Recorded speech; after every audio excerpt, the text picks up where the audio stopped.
we're going to jump right into the bag. All right, another segment of the bag. Mail just pouring in to the Daddy versus We sort of Doctor. color coordinated today. It looks nice. Not Nice. not really, but All right. The mailbag. Ty and Shauna R. from Las Vegas, Nevada. We have an 8-year-old daughter who is a bit of a chunk. We feed her well, but she really doesn't like exercise. We are both big boned and are trying to teach her this is normal, but curious your advice on how we can encourage body positivity while also trying to help her get active. so there's a question that I am struggling with myself. Okay. Going through a phase right now with my kids in regards to the quantity of food that they are knocking down each meal. Mm-hmm. Seems to be very sparse. Okay. And like, for example, I had a half a bagel I made for Serafina with cream cheese and lox. Is that enough? Yeah. What's enough? I know there's not an answer because at that age group, in the toddler age group, yeah, it feels like they live off, sunlight and air. Yeah. I joke after a year, kids' diets, even the best eaters often turn into dairy, carbs, and fruit because that's what they like. And vegetables go away for a really long time. And sometimes proteins that we think of as proteins like eggs and fish and meat, the textures are weird to kids. So they like their staples.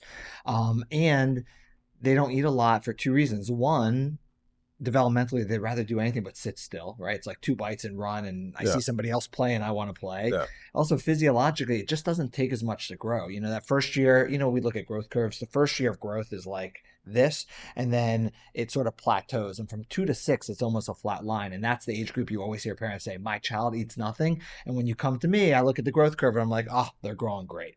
So in general, we don't want to make a big deal of it, but I think teaching healthy eating habits early on is really important. So you make 3 or 4 things. You hope they're eating part of one of it. As a parent, you're always offering something your child eats. My daughter probably had mac and cheese 4 nights a week because her and my wife loved it. But don't be afraid if it's not on the menu, then it's not. We just had this at your house the other day with Caruso. You made the 3 or 4 things. One of them was the green pasta. And initially, he was upset. He's like, I'm not eating any of it. He walked away, gave it time. He got hungry, he came back and ate it. And kids usually will eat what they need to survive. No healthy child's going to starve themselves. I know that they're not going to starve, but my worry is they don't eat the stuff that's quote unquote good. Right. And they're living off of snack. Well, that's the problem. All right. So I'm trying to minimize snack and give them food that is somewhat nourishing and healthy. Like I'll make steak for myself the next night. I'll have some leftover. I'll have steak and broccoli for them. I just want to stay away from these like kind of sugar-based I agree. snacks.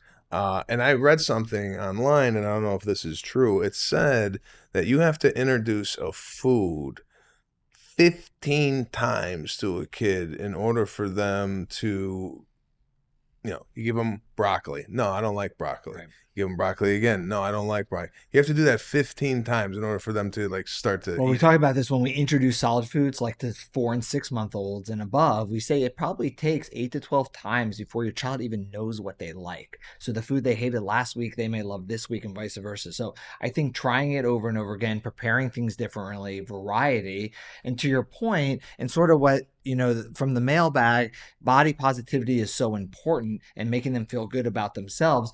But knowing that if we skip lunch, then we can't go to the pantry an hour later and get the goldfish and the chips because that's not healthy. Then you're not doing a service to your child. You want them to eat something you want them to have before they get that snack. And we're not saying no snacks, but do it in the appropriate time. Yeah. Some people set up rules like we would do 1 dessert a day. So that if our daughter asked for dessert after dinner, it wasn't a punishment saying no, because you don't want to create issues over food. You can and you can't. It was more like, oh, remember we had it at lunch. We had our one for the day. Why don't we choose something else? Let's do some fruit or something like that. So if you create sort of rules and limits that aren't punishments, because we don't want to create issues over food.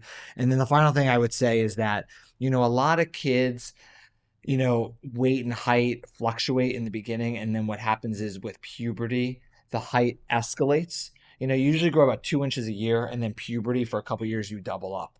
and weight actually sort of levels off too, and then weight increases. But your height gain over that time is more than weight. So that's your chance. If you're eating healthy, you're exercising, you're sleeping well, that's when a lot of people lose some of their baby fat because their height gain has increased. You mentioned body positivity over the last three episodes, and I'm wondering what that actually means. Yeah. Does it mean that if you look in the mirror and you're a tank, Right.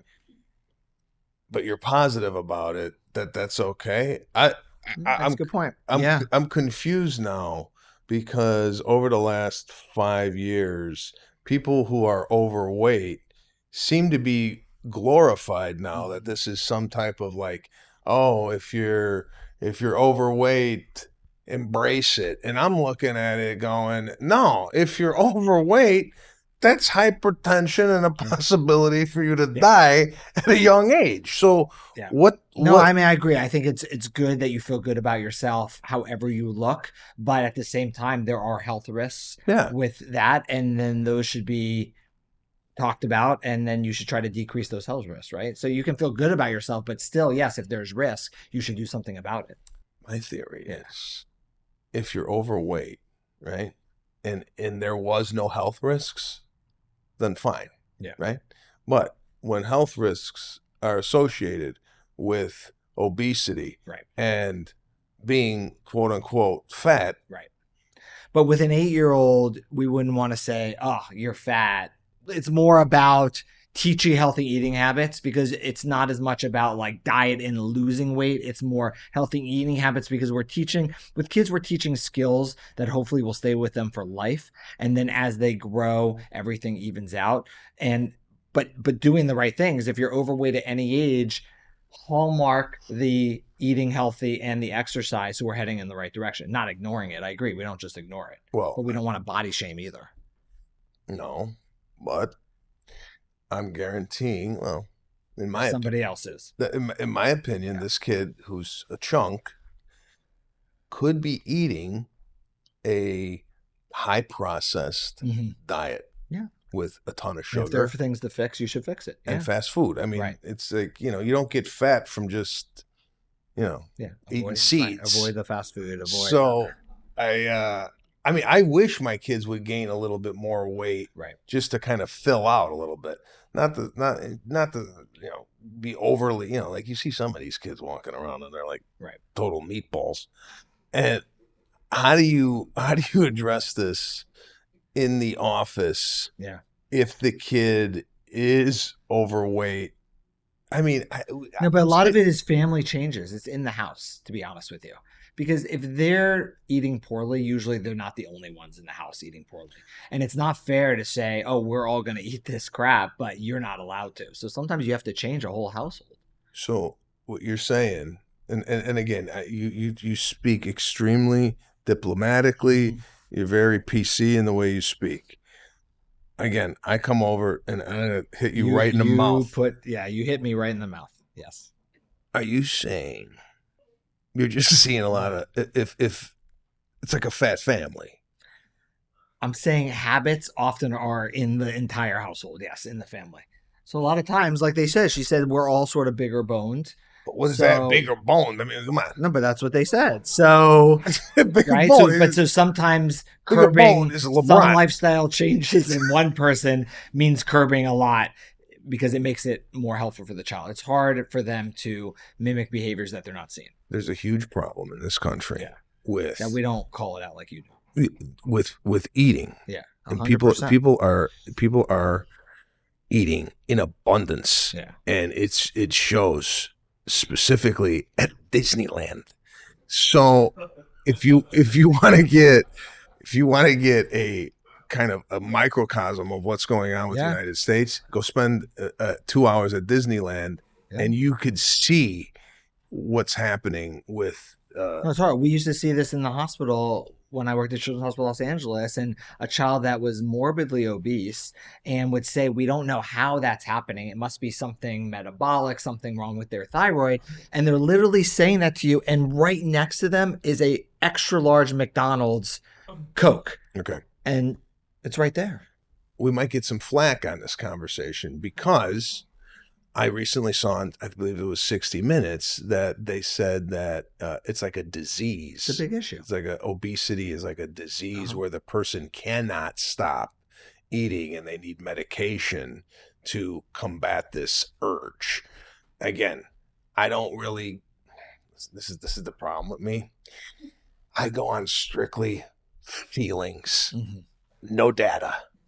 Okay, it's just if I'm overweight, I go, I gotta fix it by, I know I am overweight. The wine, the pasta, the pizza. It's a disease. It's hard to make. It's hard to do anything. It's hard to do anything. It's so hard. That's what I'm saying. It's much easier to eat foods that taste good and are not good for you. Okay. And this is why over half of America is this way. Okay. So that's what I'm saying. Is it like right now? You look in there, you see why your head looks bigger than mine. You're gonna go home. No, I'm saying you're probably gonna fast for 3 days. I'm busted out of the jacket, and you seem to be fitting beautifully into your nice sweater. What I'm saying is, I ain't blaming this on a disease. I gotta fix it. Stop eating. That's it, and go work out. That's it. That's the key. Sorry, if you're dealing with this at home, I'm sorry that you can't stop eating and you might have a problem. But I'm saying you don't.